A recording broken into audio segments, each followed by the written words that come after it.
Thanks. Excuse me, I'm having a bit of a trouble with XFCE, so I've not planned it very well. I'm Tim. I'm going to speed run very quickly the history of our community and see how this can help us prepare for the future. It's going to be very fast, so bear with me.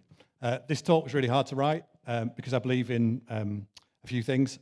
Be very careful choosing your heroes. I've had to rewrite this talk so many times because all the heroes that I chose, probably about 30% of them turned out to be wrong uns.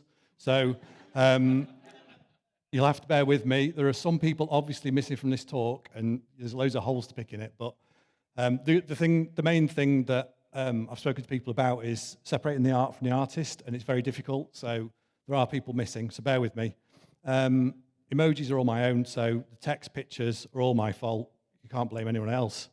Okay, let's go. So me, right, a bit about me. I'm very easily led, like Charlie said earlier. I was a physicist, and I fell in love with spectroscopy, which is the study of light. So I had hair at that time. If you want to study light, the most fun you can have is with really big lasers. So I accidentally got a job, carried on studying in a chemistry department, unfortunately. So big lasers, small molecules, blowing them up, catching the bits, loads and loads of data. Got loads and loads of data. You need very big Unix systems. Unix systems are really expensive. So I got into Linux and taking the data home via floppy disks, or save icons, pick your choice. Realized that chemistry was not for me. It's too smelly. Chemists don't live very long. There was a fire and a flood in my lab. And I realized the laser safety officer wouldn't have been able to see this red pointer because she'd blown all the cones out of the center of her retinas. So she had no idea when we were using red lasers. It was great. I got a job in Unix and Linux. I'm going to take you back to Bell Labs. So it's the home of the transistor. The thing that I was working on kind of relates to transistors, but not really. But anyway, Bell Labs. So it was the research arm of the US telephone monopoly, which was Bell, later AT&T. Bell's a research arm, so it was the home of infrared lasers, the best lasers, not visible ones. Telstar, the satellite, not the song, and the transistor, but we can't really talk about that because bad people again. They had a very large project, Multics, which was a combined operating system between General Electric, who provided the hardware, MIT, who were doing some of the OS research, and the Bell Labs research scientists. That got cancelled. It was too complex, so lesson here, lesson one. Stuff gets cancelled. But four people were obsessed with something that they were running on this Multic system at $69 a go, and that thing was space travel. So in the video behind, I'm actually playing it, so you can see me crash land on Earth in a second. So that was me crash landing there. It's an amazing game.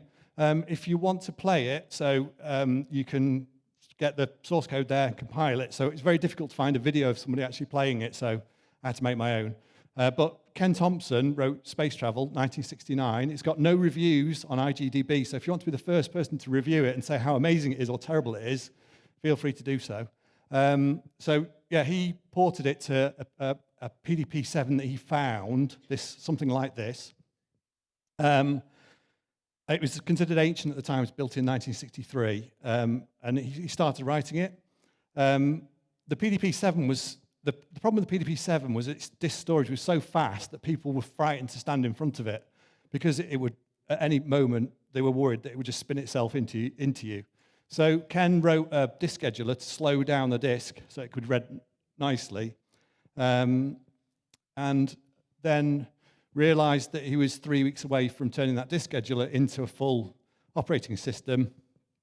That operating system eventually became Unix in 3 weeks, so pretty good going. It was then ported to a PDP-11, much more capable machine. I think there's been a few mentions of PDP-11s in there.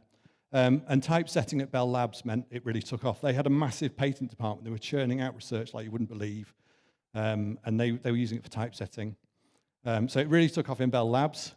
I'm going to play Spot the Physicist. So do we think that this guy, Dennis Ritchie, on the left, is a physicist, Or do we think this guy, Ken Thompson, on the right is a physicist? So I'm going to say, put your hand up if you think the double-denimed Ken Thompson is a physicist.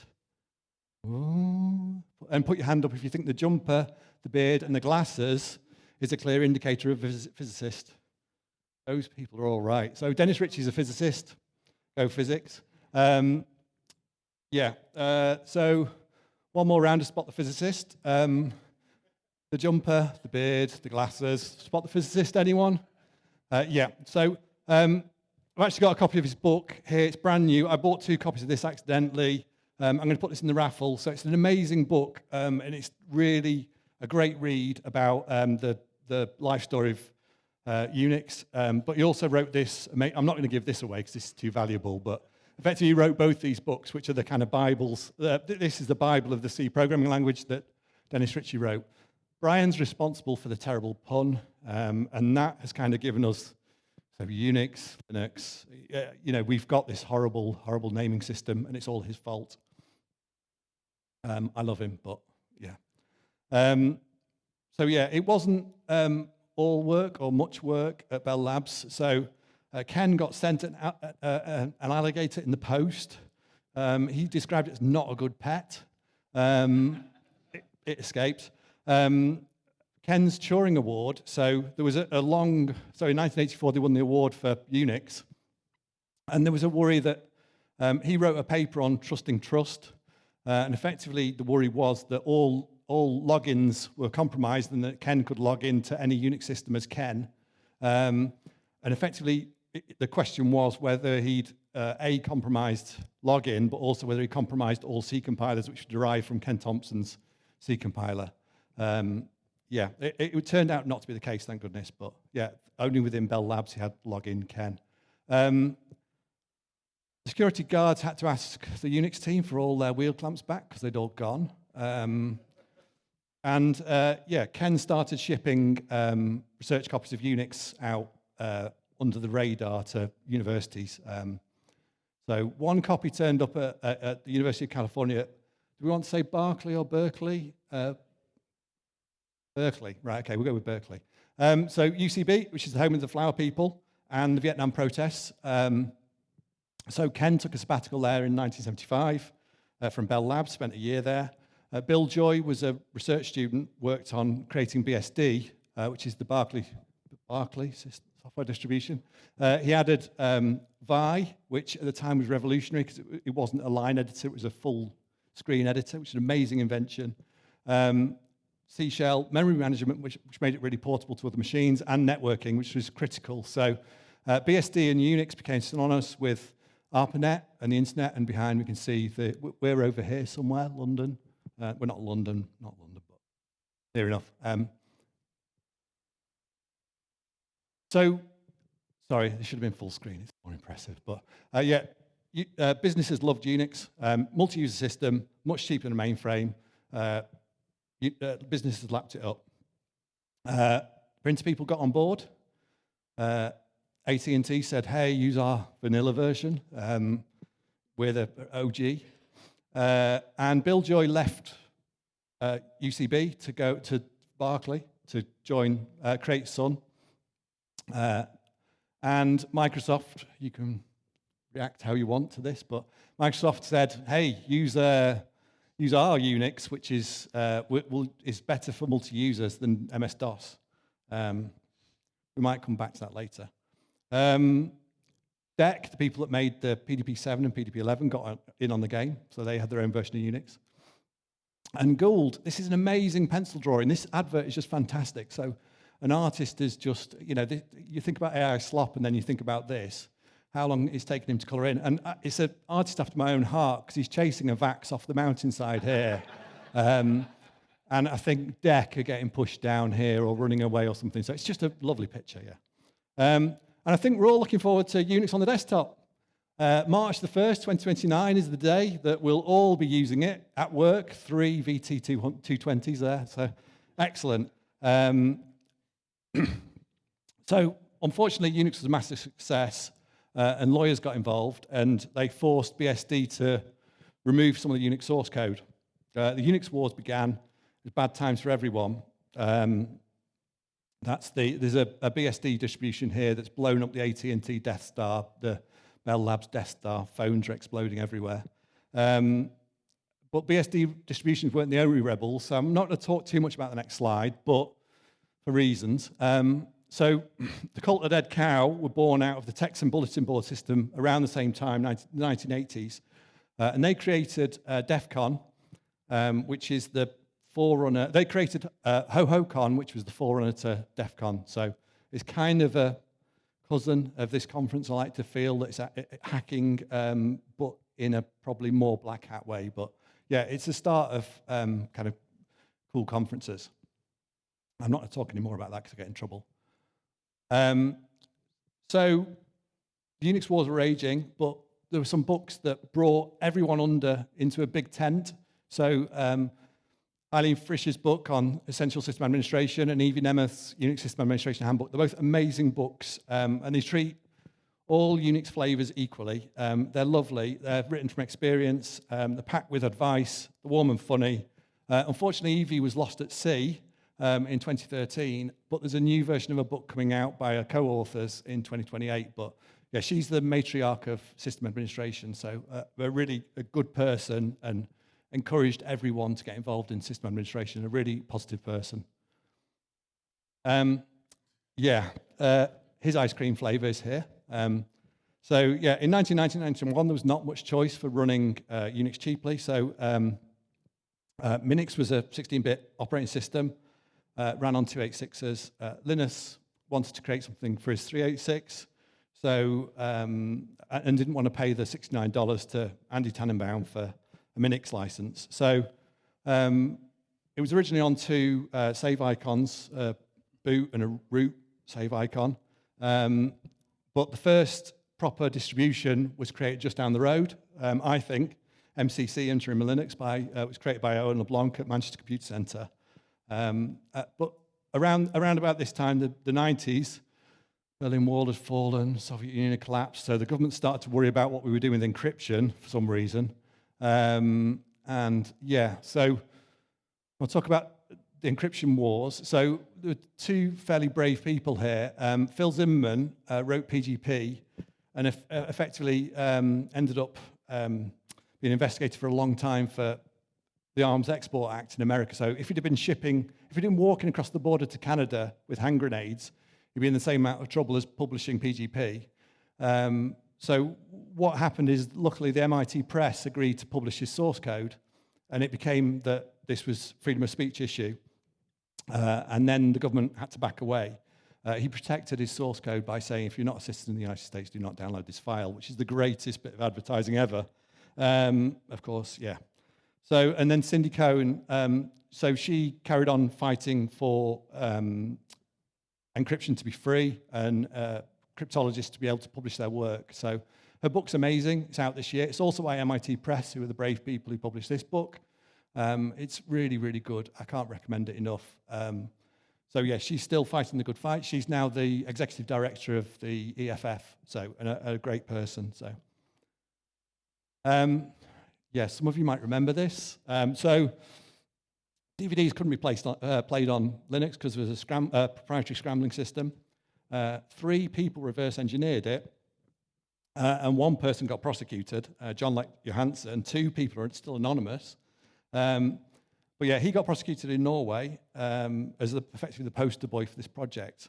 But what happened is the source code was published. Got DCSS was published on /.frac 2600. Those people all ended up in court in America as well. The EFF defended them.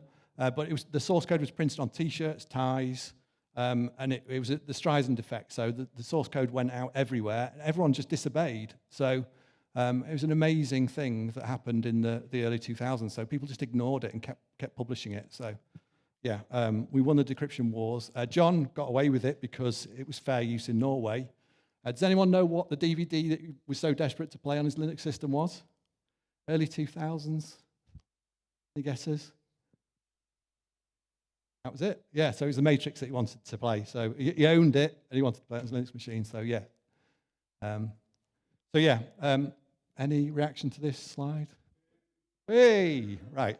Okay, so let's go. So loads of money in the Unix business at this point. Still the Unix war's raging, but obviously Linux has come on the scene, and people are getting a bit frightened about proprietary Unixes, so Unices.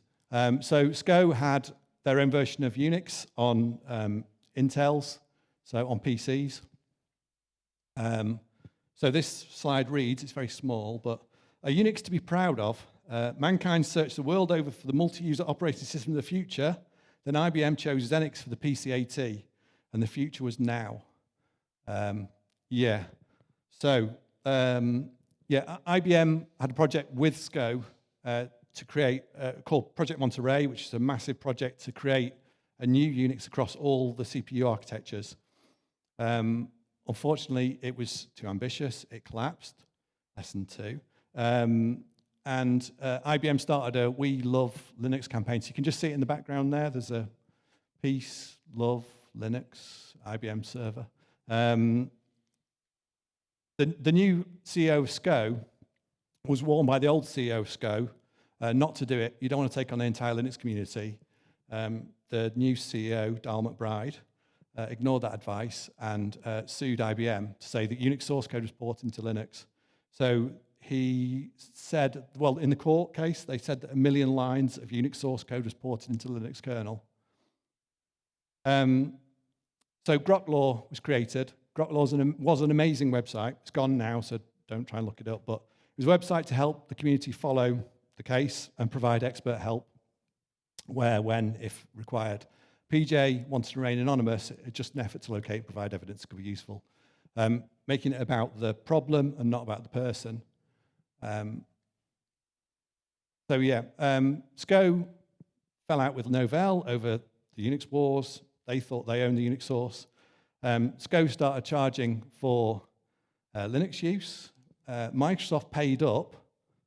I don't know, but that's 17,000 Linux servers they must have been running at that time if they paid 12 million. PJ was, identity was revealed. And then in court, 1 million lines of source code collapsed to 326 actual lines that were demonstrated in court. So, it was a really bad piece of work. 2011, Novell owned Unix. They were proven to own Unix. SCO collapsed. SCO collapsed? Thank you.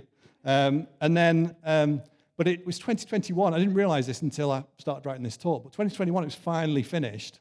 IBM paid SCO for Monterey, the collapsed project, and SCO dropped the claims. So the remains of SCO dropped the claims to the Unix into Linux. Linux didn't care. There's this amazing SVG on Wikipedia about all the distros. It's so lovely. Linux just didn't bother. It just carried on as normal. It got, worse or better. So I'm expecting a bit of a here. But the Linux Foundation comes in for a lot of flack from us as a community. But I think we judge them by the recent actions. So if you're at Charlie's talk yesterday, she talked about Terraform and Vault. HashiCorp owned those two products, and effectively they switched the license on those products and made them business source licenses, so not available for free, as in freedom. So the community forked them and created OpenTofu and OpenBow, and that's just brilliant. But the Linux Foundation stepped in and incubated those two projects, and the same with Redis and Valkey. I think they've really done some really good work, and what that shows is it gives these projects longevity that they might not otherwise have. So I think it is useful, much as we moan about them. The other thing that's good is that companies like Red Hat have donated. Does anyone know what this is? What this symbol is, apart from two lovely seals? Podman. So Podman is an alternative to Docker. So Docker keep continually changing their limits on Docker Hub and continually changing their licenses. So Podman's Red Hat's alternative to this. It's rootless. It's really good. And Red Hat donated it to the CNCF, which is brilliant. And then the final one, any suggestions what this one is? Yeah. So Kubernetes is amazing. It's 30 years of high availability and running containers and everything that is good about Linux distilled into one platform.